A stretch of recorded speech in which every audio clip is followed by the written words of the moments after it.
Assalamualaikum warahmatullahi wabarakatuh. Perkenalkan, nama saya Fatimatuz Zahra. Di sini saya akan menjelaskan tentang salah satu tokoh filsafat, yaitu Sokrates. Jadi, siapa sih Sokrates itu? Sokrates adalah seorang tokoh filsafat Yunani kuno yang berasal dari Athena. Dia juga digelari sebagai bapak filsafat sedunia, lebih tepatnya dunia barat.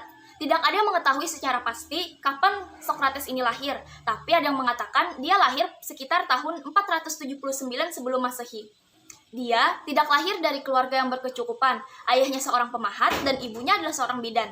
Dan pendidikan yang ditempuh oleh Sokrates tidaklah elit seperti bangsawan, dia mengenyam pendidikan dengan sewajarnya.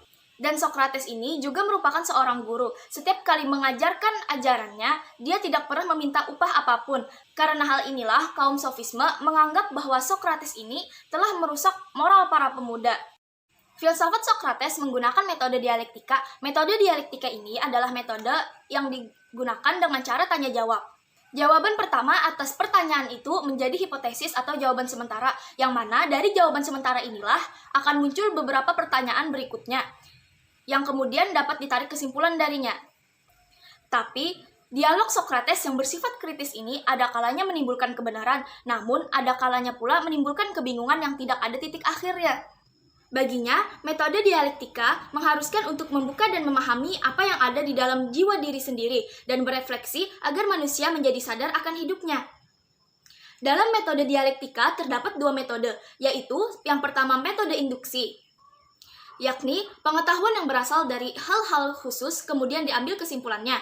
Yang kedua, metode definisi, yaitu hasil keputusan umum yang didapat dari metode induksi kemudian ditarik hakikatnya. Sebagai contoh, apakah itu kursi? Jadi, hakikat definisi dari kursi itu adalah tempat duduk yang ada sandarannya. Ideologi filosofis Sokrates berpusat kepada beberapa prinsip dasar. Yang pertama, dia tidak percaya ada orang yang suka melakukan tindakan amoral. Jika seseorang tersebut melakukan tindakan amoral, menurutnya orang itu tidak tahu mana tindakan yang amoral dan mana tindakan yang bermoral. Yang kedua, ia percaya bahwa kebenaran mengarah kepada pengetahuan. Dan yang terakhir, kebenaran adalah satu-satunya pembawa kebahagiaan. Kemudian, mengenai etika menurut Sokrates, tujuan hidup itu adalah membuat jiwa menjadi sebaik mungkin untuk mencapai kebahagiaan dengan cara mempunyai keutamaan. Keutamaan yang dimaksud Sokrates di sini adalah pengetahuan. Dan pengetahuan itu terbagi dua. Yang pertama, pengetahuan teoritis dan pengetahuan eksistensial. Dan pengetahuan yang dikehendaki oleh Sokrates di sini adalah pengetahuan eksistensial, yang mana menurutnya percuma mempunyai pengetahuan tetapi tidak menerapkannya. Jadi, ada tiga kesimpulan Sokrates terhadap etika. Yang pertama, kalau seseorang berbuat salah secara sengaja, berarti dia tidak mempunyai keutamaan, yaitu pengetahuan.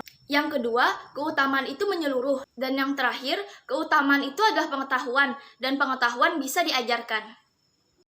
Objek kajian dari Sokrates ini adalah manusia, bukan lagi alam seperti kaum sofisme. Dan Sokrates juga menolak paham relativisme yang dianut oleh kaum sofisme, karena dia bisa mengemukakan metode definisi yang darinya dapat ditarik kesimpulan yang umum. Sokrates tidak memiliki karya apapun, ajarannya hanya dari mulut ke mulut. Jadi, para murid dan sahabat Sokrates lah yang membukukan dan mengabadikan cerita Sokrates seperti Plato.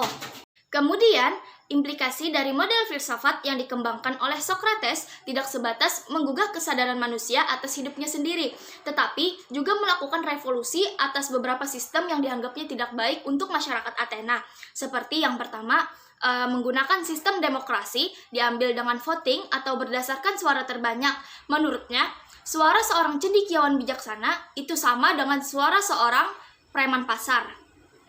Dan yang kedua, dia tidak percaya pada dewa-dewa Athena. Dia mengatakan bahwa para dewa tidak berbohong dan tidak melakukan hal-hal jahat lainnya. Sedangkan dewa Olympus dari para penyihir dan masyarakat Athena adalah suka bertengkar dan pendendam.